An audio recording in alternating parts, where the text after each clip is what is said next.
Gonna get some great faces here.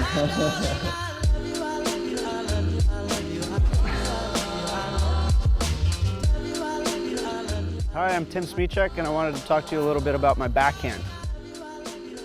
With the grip that I have, I like to hit the ball a little bit closer into my body. There are some players with a little farther over grips that will catch the ball out in front more, but for me, I get the most power and control when the ball is tight into my body. I can use a little bit of my rotational force to add power. Kind of makes me hit a little bit of a flatter backhand.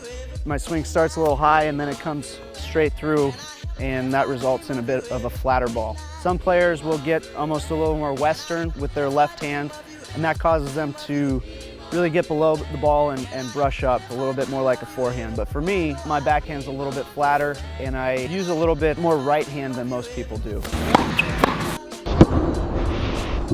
My left hand's just there to kind of guide it, and if I have to maneuver the ball a little bit, I'll use more of the left hand.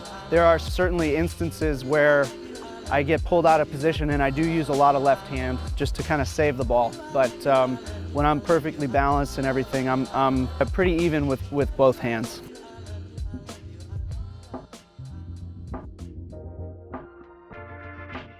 On my stock standard backhand, I like to be real balanced. I swing a little bit more towards my target. Try and catch it, like I said, a little closer to my body, but I'm swinging out towards the target.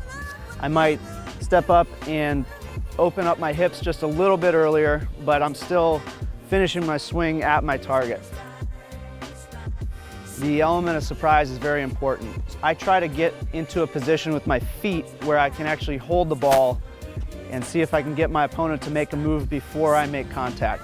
The biggest thing to focus on a backhand pass is waiting as long as possible to hit it and seeing if I can get my opponent to commit to one side or the other. That also helps keep your opponent off balance when he's up at net. Roger Federer is really, really good at holding his backhand and waiting for his opponent to commit one way or the other, and that's why you see him hit so many slow passing shots. It's sometimes a point where his opponent is so far out of position that he really doesn't have to do much with it.